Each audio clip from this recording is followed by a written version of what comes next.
আল্লাহ রাব্বুল আলামিন এজন্য গোটা কোরআন জুড়ে সাবধান করলেন, গোলাম যখন তুমি একা থাকো তুমি এই চিন্তা করবা না মানুষ তোমাকে দেখে না, মানুষ তোমার এই খবর জানে না, মানুষের জানার কোনো প্রয়োজন নাই। কারণ তোমাকে যেই রব সৃষ্টি করেছে ওই রব তোমার জীবনের বাস্তবতা দেখে। মানুষ যখন বেপরোয়া হয়ে যায়, মনের মধ্যে এই ভাব, এই আকাঙ্ক্ষা সৃষ্টি হয়ে যায়, আমি যদি এই অন্যায় করি কে আমারে কি করবে? দুনিয়ার মানুষ আমারে কিছু করতে পারবে না, কারণ আমার অর্থ আছে, আমার জনবল আছে, আমার শক্তি আছে, আমার ক্ষমতা আছে। এই জিনিসগুলো মানুষের মধ্যে চলে আসলে মানুষ অন্যায় আর অপরাধ বাড়িয়ে দেয়। কথা বলেন ঠিক কিনা? আল্লাহ তাআলা জবাব দিলেন, দুনিয়ার গোলাম ইন্না আখযাহু আলীমুন শাদীদ, তোমার রব বড় কঠিন, তোমার রবের ধরা বড় শক্ত, তোমার রবের ধরা বড় মজবুত। ইন্না বাতশা রাব্বিকা লাশাদীদ ইন্না রাব্বাকা হুয়া ইউবদিউ ওয়া ইউঈদ, তোমার রব যখন ধরবে গোটা পৃথিবীর মানুষ মিলে তোমাকে রবের হাত থেকে ছাড়াতে পারবে না। কথা বলেন ঠিক কিনা? বরঞ্চ এই মনোভাব হৃদয়ে লালন করে মানুষ যখন গুনার মধ্যে লিপ্ত হয়ে যায়, রব তখন নাম ধরে ধরে ডাক দেয়া বলে, ইয়া আইয়ুহাল ইনসান মা গররাকা বিরাব্বিকাল কারীম, গোলাম কেন গুনাহ করো, কেন গুনাহ করো, কেন রব থেকে তুমি আলাদা হয়ে গেলা? রবের এই ক্ষমতা, রবের শক্তি তুমি কেন ভুলে গেলা? তোমার রব তিনি তো শুধু রব নয়, তিনি হলেন কারীম রব। কারীম রবের ব্যাখ্যায় লেখে, না চাইতে যিনি দেয় তিনি হলেন কারীম। গোলাম তোমার রব তোমাকে চোখ দিয়েছে, তুমি রবের কাছে চোখ চাও নাই। তোমার রব তোমাকে জবান দিয়েছে, তুমি জবান চাও নাই। কত মানুষ জমিনে আছে, চোখ দুইটা দেখলে মনে হয় ভালো, কিন্তু চোখের দৃষ্টি নাই। জবান আছে, দাঁত আছে, জিহ্বা আছে, খাইতে পারে, চাবাইতে পারে, কিন্তু জবান দিয়া কথা বলতে পারে না। এমন মানুষ সমাজে আছে না নাই?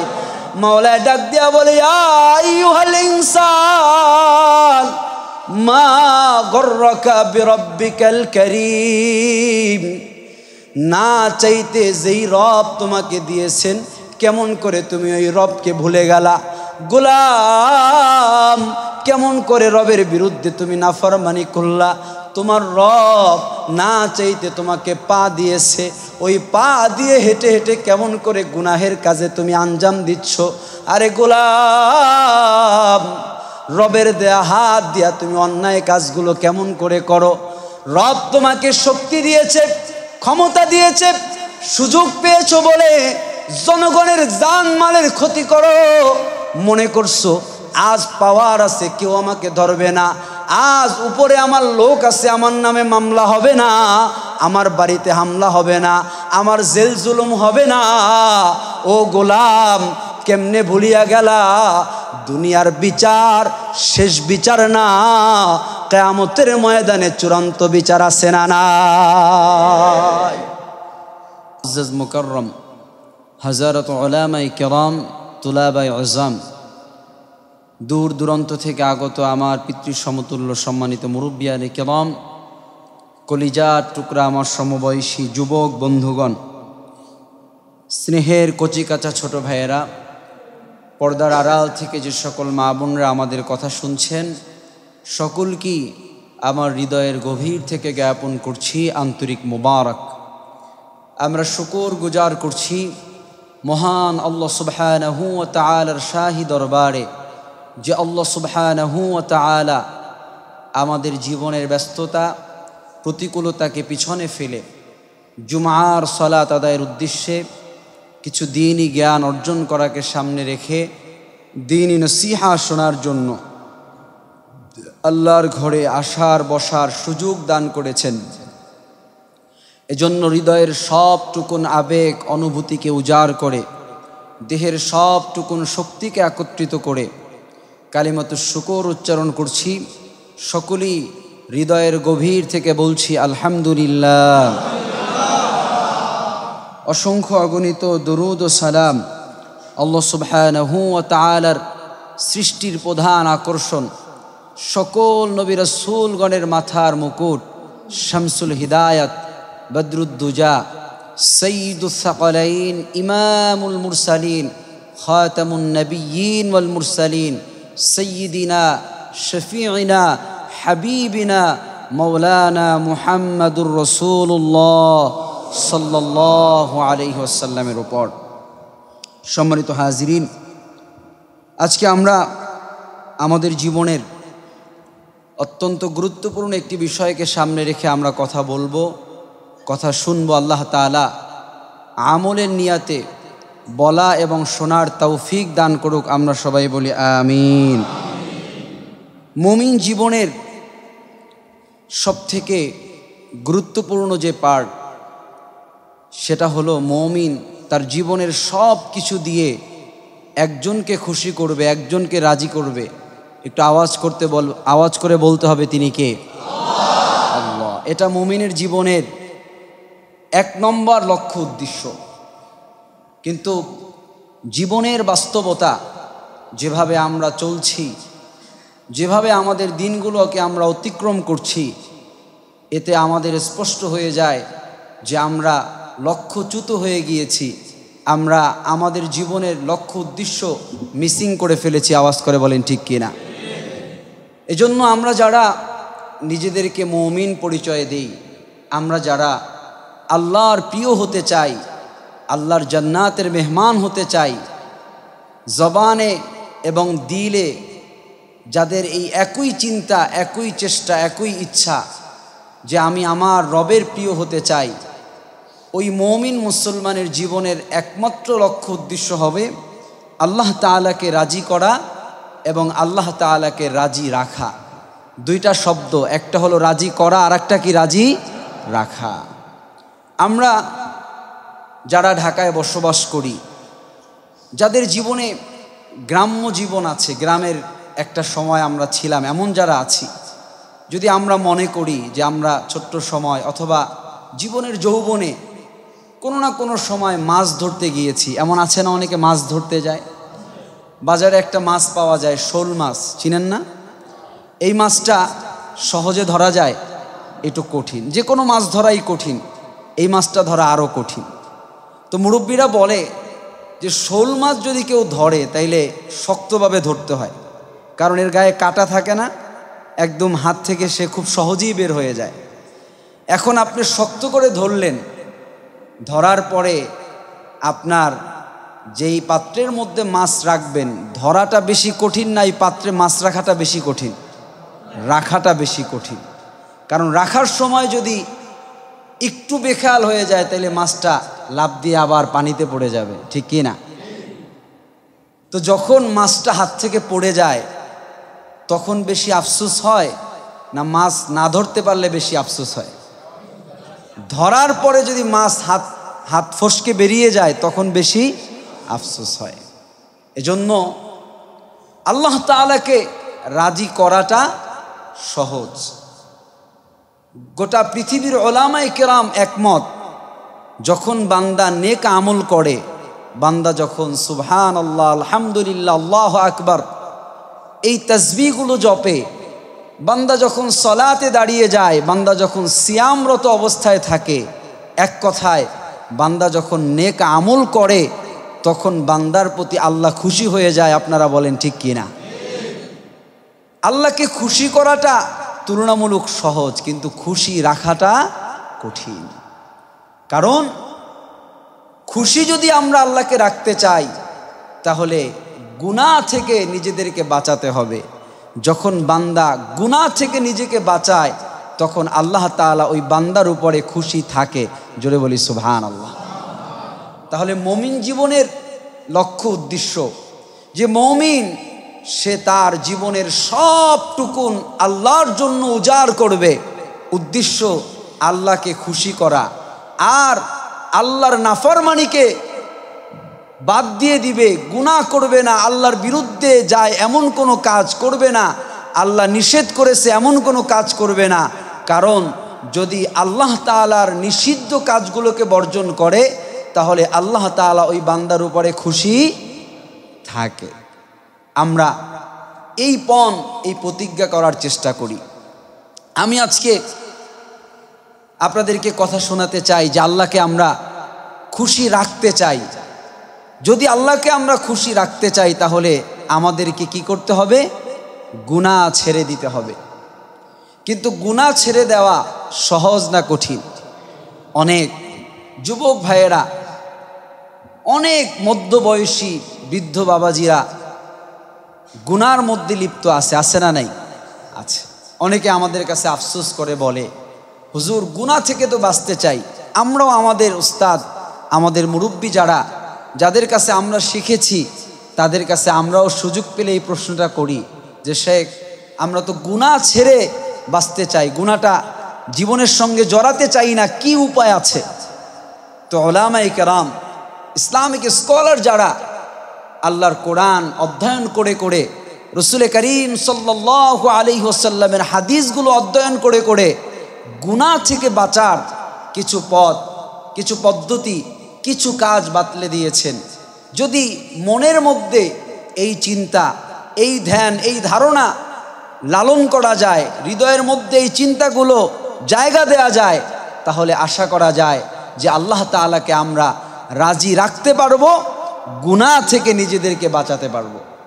এর মধ্যে এক নম্বর যেটা বলে সেটা হলো আল্লাহওয়ালা যারা ভালো মানুষ, যারা নেক কাজ করে, সমাজের মধ্যে যারা ন্যায় নিষ্ঠাবান মানুষ, কল্যাণকামী যেই মানুষগুলো, উলামায়ে কেরামদের নসিহাত হলো যে আল্লাহওয়ালা বুজুর্গদের কাছে কাছে বেশি সময় যাওয়া, জীবনের বেশি সময় ভালো মানুষের সঙ্গে কাটানো। এটা আল্লাহ তাআলার আদেশও বটে। আল্লাহ তাআলা কোরআন আল কারীমের মধ্যে মুমিনদেরকে বলছেন, ইয়া আইয়ুহাল্লাযীনা আমানুত্তাকুল্লাহ, ওহে তোমরা যারা ঈমান এনেছো, তোমরা তোমাদের হৃদয়ের সবটুকুন ভয় একজনকে করো। আওয়াজ করে বলেন তিনি কে? আল্লাহ বলছেন তোমরা ঈমান এনেছো, এবার তোমরা আল্লাহকে ভয় করো। ওয়াকুনু মা'আস সাদিকিন, তোমরা সত্যবাদীদের দলভুক্ত হয়ে যাও, সত্যবাদীদের দলের অন্তর্ভুক্ত হয়ে যাও, যারা সতের পক্ষে, যারা ন্যায়ের পক্ষে, যারা ইনসাফের পক্ষে, তাদের সঙ্গে মিলে থাকার আদেশটা কে দিয়েছেন? আরো আওয়াজ করে জবান ছেড়ে বলতে হবে, কে দিয়েছেন? আল্লাহ। আর এই কোরআনের এই আয়াতকে ব্যাখ্যা করে উলামায়ে কেরাম এটাই বলে যে আপনারা জীবন চলার পথে বেশিরভাগ সময় যারা আল্লাহওয়ালা, এদের সংস্পর্শে যাওয়া, এদের সোহবাতে থাকা। যদি এখন আপনাদেরকে আমি একটা প্রশ্ন করি, আমরা যারা এখানে আছি, আল্লাহর ঘর মসজিদে আছি, এখন আমরা গুনাহের মধ্যে আছি না নেকির মধ্যে আছি? সবাইকে একমত? আমরা যে এই নেক কাজ করতেছি, এই নেক কাজ করার দ্বারা আমাদের হৃদয়ের মধ্যে কোনো কষ্ট আছে, অশান্তি আছে, পেরেশানি আছে? নাই। কিন্তু ভালো কাজ করলে চিন্তা, পেরেশানি, অশান্তি মাঝে মাঝে আসে না? আসে। তাহলে আল্লাহর ঘরে আমরা বসে আছি, আমরা নেক কাজ করছি, কিন্তু আমাদের মনের মধ্যে কোনো কষ্ট নাই, অশান্তি নাই, অতৃপ্তি নাই, বরঞ্চ হৃদয়ের মধ্যে আনন্দের হিল্লোল বইছে। আওয়াজ করে বলেন ঠিক কিনা? এর কারণ আমরা যারাই এখানে এসেছি, আমরা প্রত্যেকের জায়গায় ভালো ভালো বলেই আমরা আল্লাহর ঘরে এসেছি। আওয়াজ করে বলেন ঠিক কিনা?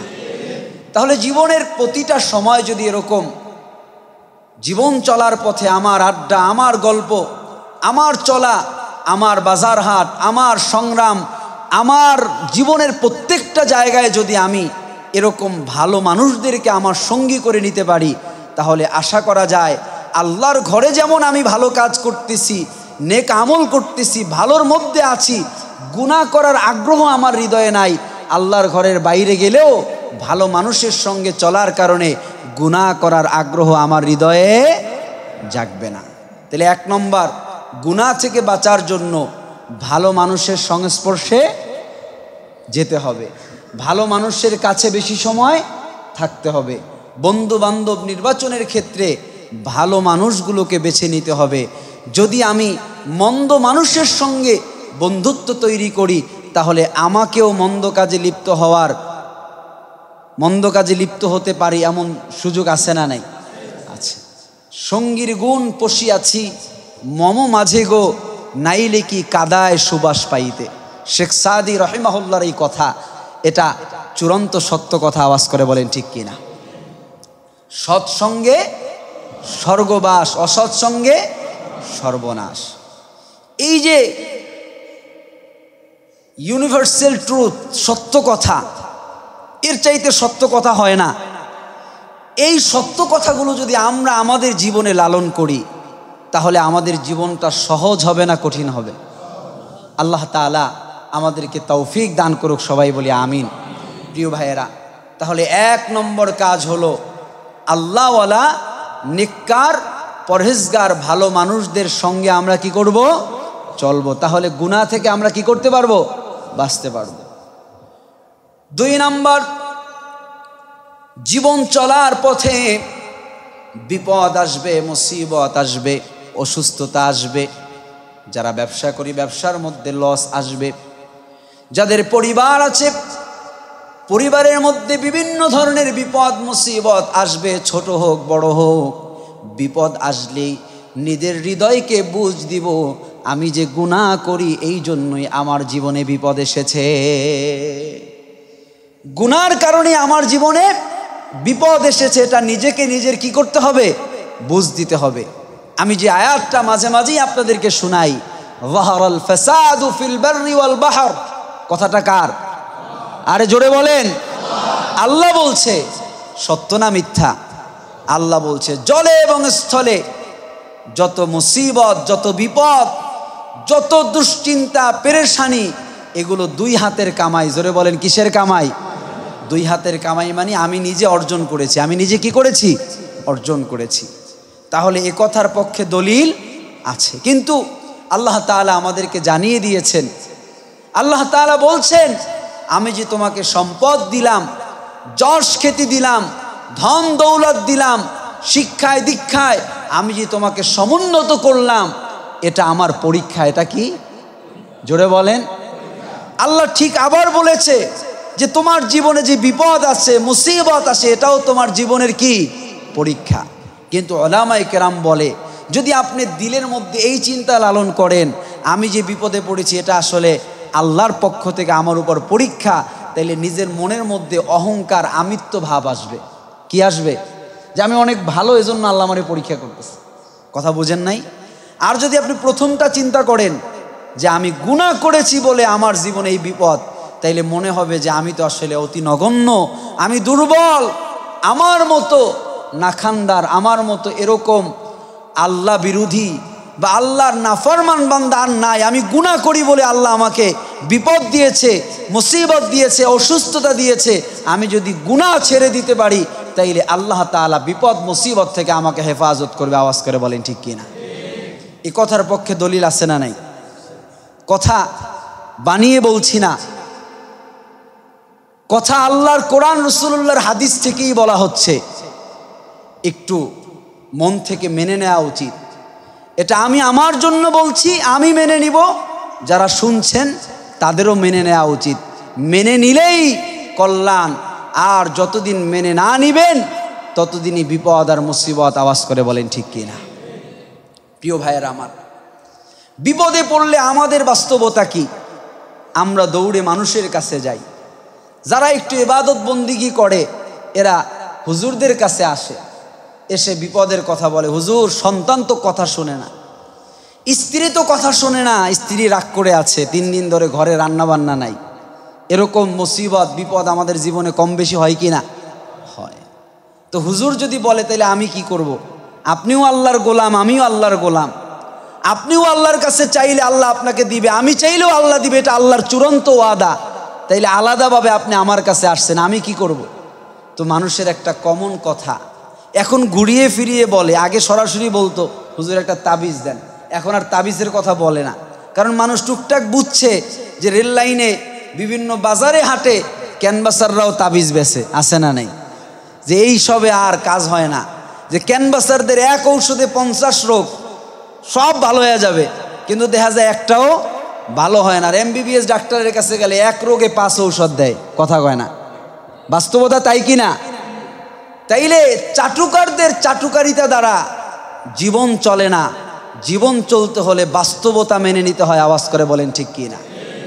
তো ইনিয়ে বিনিয়ে বলে হুজুর আল্লাহর কোরআন থেকে এই ইসলামে আছে, কিছু একটা দেন হুজুর, কিছু একটা কি দেন।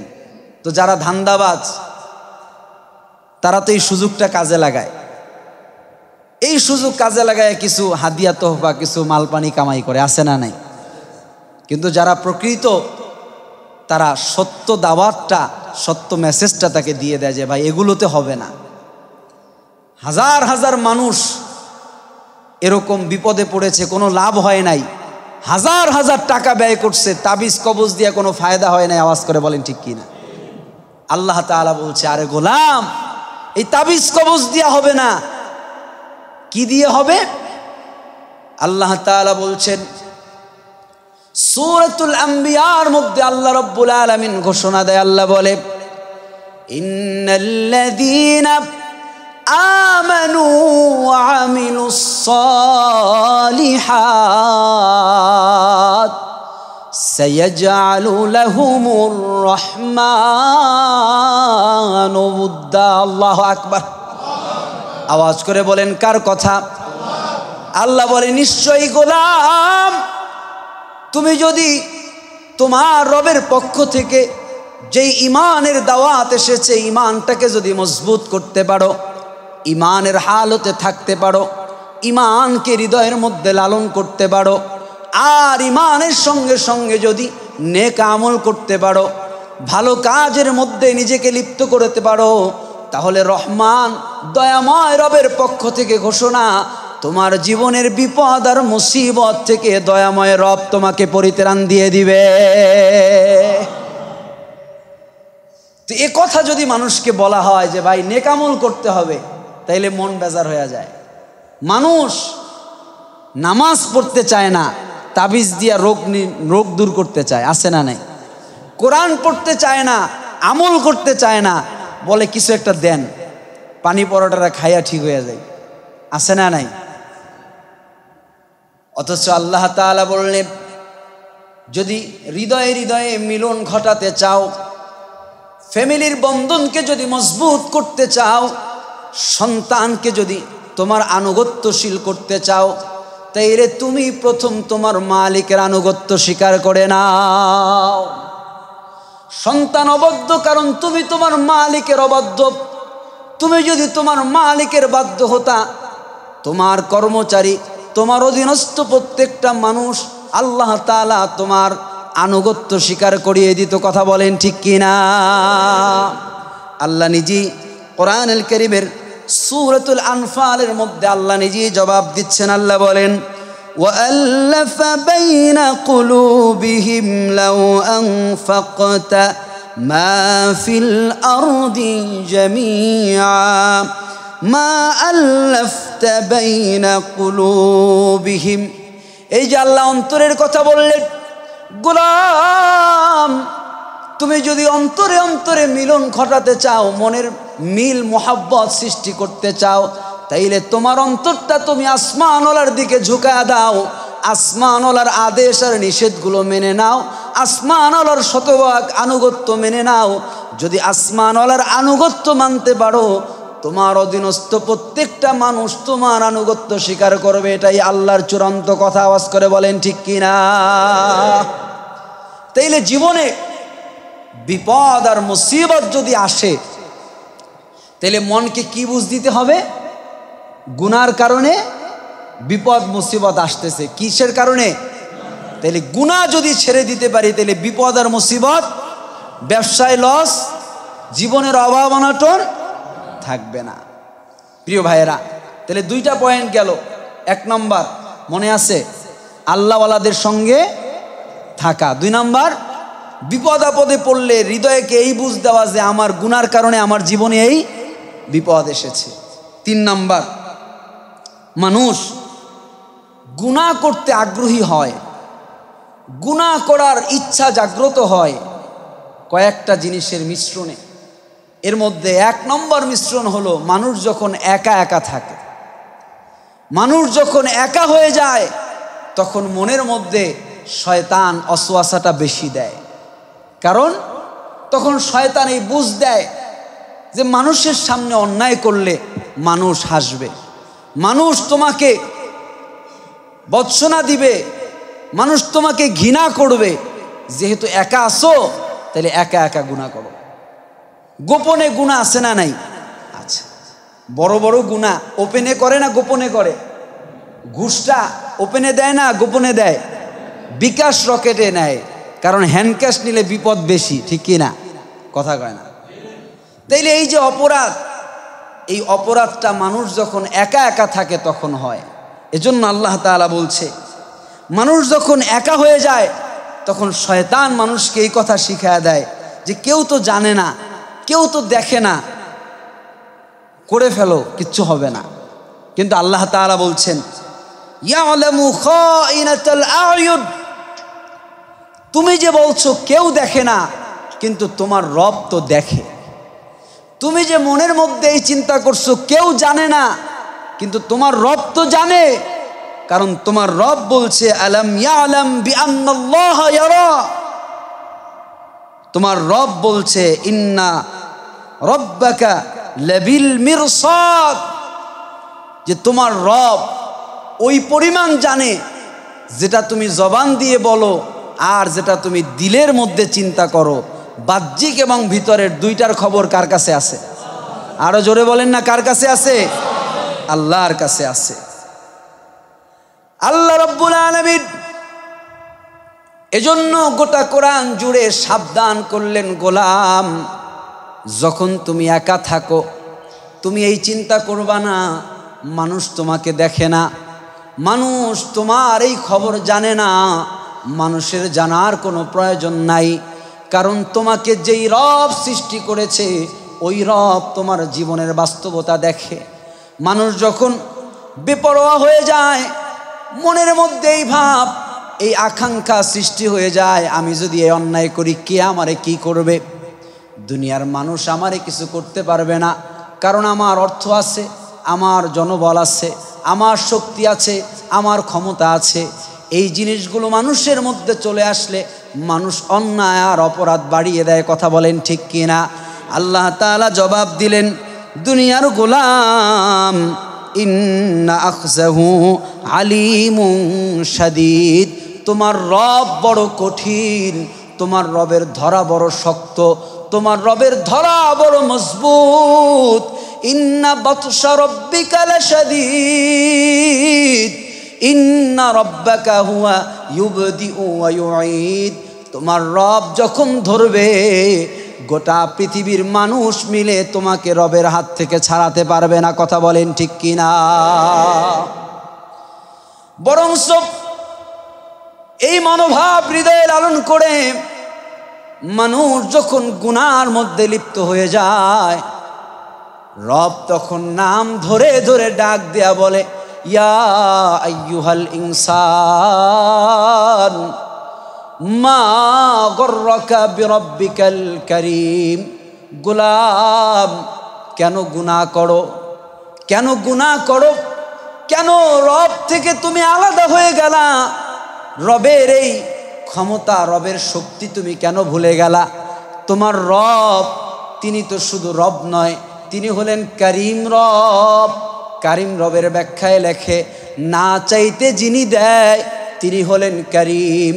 গোলাম তোমার রব তোমাকে চোখ দিয়েছে, তুমি রবের কাছে চোখ চাও নাই। তোমার রব তোমাকে জবান দিয়েছে, তুমি জবান চাও নাই। কত মানুষ জমিনে আছে, চোখ দুইটা দেখলে মনে হয় ভালো, কিন্তু চোখের দৃষ্টি নাই। জবান আছে, দাঁত আছে, জিহ্বা আছে, খাইতে পারে, চাবাইতে পারে, কিন্তু জবান দিয়া কথা বলতে পারে না। এমন মানুষ সমাজে আছে না নাই? মাওলা ডাক দিয়া বলে, ইয়া আইয়ুহাল ইনসান মা গররাকা বিরব্বিকাল কারীম, না চাইতে যেই রব তোমাকে দিয়েছেন কেমন করে তুমি ওই রবকে ভুলে গেলা? গোলাম, কেমন করে রবের বিরুদ্ধে তুমি নাফরমানি করলা? তোমার রব না চাইতে তোমাকে পা দিয়েছে, ওই পা দিয়ে হেঁটে হেঁটে কেমন করে গুনাহের কাজে তুমি আঞ্জাম দিচ্ছ? আরে গোলাম, রবের দেয়া হাত দিয়া তুমি অন্যায় কাজগুলো কেমন করে করো? রব তোমাকে শক্তি দিয়েছে, ক্ষমতা দিয়েছে, সুযোগ পেয়েছো বলে জনগণের জানমালের ক্ষতি করো। মনে করছো আজ পাওয়ার আছে, কেউ আমাকে ধরবে না, আজ উপরে আমার লোক আছে, আমার নামে মামলা হবে না, আমার বাড়িতে হামলা হবে না, আমার জেল জুলুম হবে না। ও গোলাম, কেমনে ভুলিয়া গেলা দুনিয়ার বিচার শেষ বিচার না, কিয়ামতের ময়দানে চূড়ান্ত বিচার আছে না নাই? এজন্য আল্লাহ আদর করে বলে, রে গোলাম, গুনাহ যে করো, মনে করছো দুনিয়ায় গুনাহ করলা, দুনিয়ায় অপরাধ করলা, বিচার হইল না, এইটাই মনে হয় শেষ। দুনিয়ায় তোমার ক্ষমতা আছে বলে তোমার বিরুদ্ধে কেউ সাক্ষী দিবে না, কিন্তু কিয়ামতের ময়দানে তোমার সাক্ষী খোঁজার প্রয়োজন হবে না। তোমার সঙ্গে 8 প্রকারের সাক্ষী তৈরি আছে। কত প্রকার? 8 প্রকারের সাক্ষী। আল্লাহ তাআলা কোরআনের মধ্যে আলাদা আলাদা আয়াত নাজিল করে করে আল্লাহ সাবধান করলেন। আল্লাহ বললেন, গোলাম, ওয়াসিকাল্লাযীনা কাফারু ইলা জাহান্নামা যুমারা, দুনিয়ায় দল বেঁধে বেঁধে অন্যায় করছো, কিয়ামতের ময়দানে কোমরে হাতে পায়ে শিকল বেঁধে দলে দলে জাহান্নামের দিকে নিয়ে যাবে। আওয়াজ করে বলেন ঠিক কিনা? দুনিয়ার মজলুম মানুষগুলো জাহান্নামীদের আর্তনাদ দেখবে। আল্লাহ নিজেই বলছে, ফি জান্নাতি ইয়াতাসাআলুন আনিল মুজরিমিন। মুজরিম, অপরাধী, সিটিংবাজ, দুনিয়ার অপরাধী মানুষগুলো, দুনিয়ার স্বৈরাচারগুলোকে কিয়ামতের ময়দানে জাহান্নামের দিকে নিয়ে যাওয়া হবে। জান্নাতি মানুষগুলো দেখবে আর চিনবে, আওয়াজ করে বলবে, ইয়াতাসাআলুন আনিল মুজরিমিন মা সালাকাকুম ফি সাকার।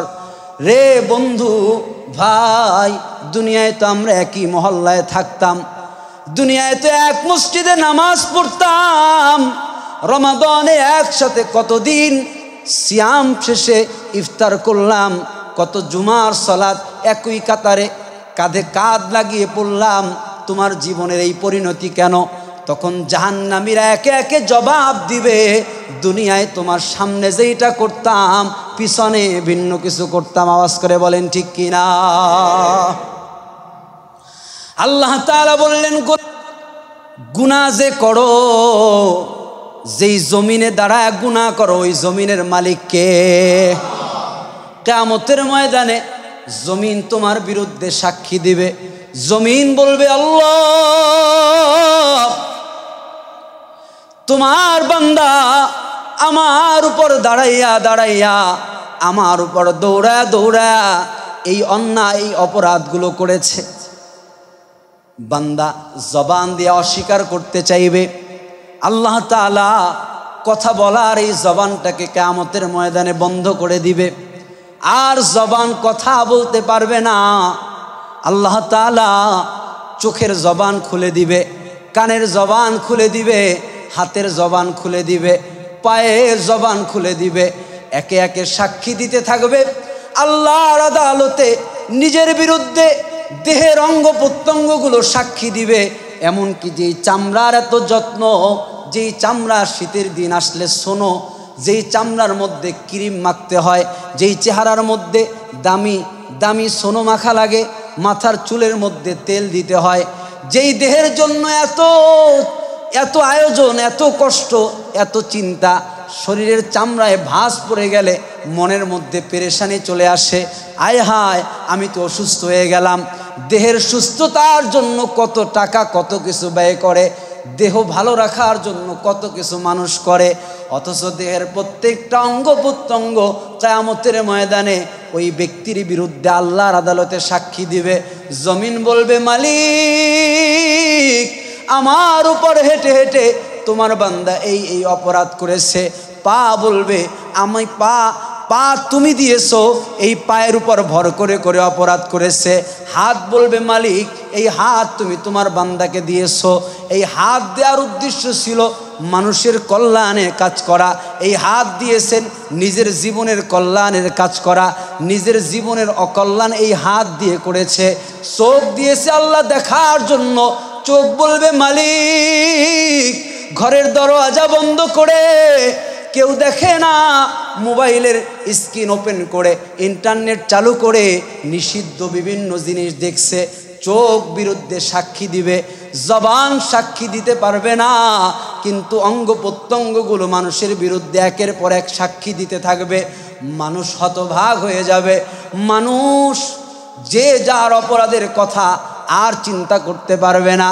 এমন সময় আল্লাহ তাআলা তার ফেরেশতাদেরকে সামনে আনবে। আল্লাহ নিজেই বলেন, কিরামা কাতিবিন ইয়ালামুনা মা তাফআলুন। সম্মানিত দুইজন লেখক যারা মানুষের বিরুদ্ধে সাক্ষী দিবে। আল্লাহ অপর আয়াতে বললেন, মা ইয়ালফিযু মিন কাউলিন ইল্লা লাদাইহি রাকীবুন আতীদ। দুইজন প্রহরী মানুষের পিছনে আছে। দুনিয়ার সিসিটিভি দেখলে মানুষ সাবধান হয়, এলোমেলো চলে না, যা মন চায় করে না, মনের মধ্যে ভয়। যদি ভিডিও ধারণ হয়ে যায়, আমার বন্ধু বান্ধব যদি দেখে তাইলে লজ্জা পাবো। মানুষ শ্বশুরের সামনে অন্যায় করে না, শ্বশুর কি বলবে? ছোট্ট বাচ্চাদের সামনে অপরাধ করে না, বাচ্চারা কি বলবে? বাবা সন্তানের সামনে অপরাধ করে না, সন্তান বাবার সম্মান আর মর্যাদা দিবে না। কিন্তু কিয়ামতের ময়দানে বিচার কার্য আল্লাহ ফয়সালা করবে, তখন আর লুকানো যাবে না, লুকানো যাবে না। সব কিছু উন্মুক্ত, সব কিছু উন্মোচন করে দিবে কে? এজন্য আল্লাহ আদর করে বলে, গোলাম কোন জিনিস তোমার রব থেকে তোমাকে আলাদা করলো, গুনার মধ্যে তোমাকে ডুবায় রাখলো, তুমি কি ভুলে গেছো? ফেরেশতা তোমার বিরুদ্ধে সাক্ষী দিবে। তুমি কি ভুলে গেছো? তোমার গায়ের চামড়া তোমার বিরুদ্ধে সাক্ষী দিবে। এত কিছু হওয়ার পরেও আল্লাহ তাআলা তার আমলনামা তার হাতে তুলে দিবে। আল্লাহ তাআলা বলেন, মা লিহাদাল কিতাব। আমলনামা হাতে দেওয়ার সঙ্গে সঙ্গে আশ্চর্য হয়ে যাবে, চিৎকার করে কান্না আরম্ভ করবে আর বলবে, এ কেমন কিতাব, জীবনের একটা মুহূর্ত কিতাব থেকে বাদ পড়ে না। কেউ বাদ দিতে পারবে? পারবে না। প্রিয় ভাইয়েরা আমার, যে যে পেশায় আছি, যে যে কাজ করি, মৃত্যু আমাদের কাছে না দূরে? জোরে বলেন না। এই যে শত শত মানুষ চলে গেল, কাউকে না কাউকে তো দায়ভার নেওয়া লাগবে, লাগবে না? কোন অপরাধে কাকে মেরেছেন আল্লাহর আদালতে জবাব দেয়া লাগবে কিনা? এবার যারে যে মারছে, পক্ষে বিপক্ষের কথা নাই, যদি সঠিক কারণ থাকে তাইলে তো সে আল্লাহর কাছে পার পাইবে, কিন্তু অন্যায়ভাবে যদি করে তাহলে জবাব আছে না নাই? জোরে বলেন।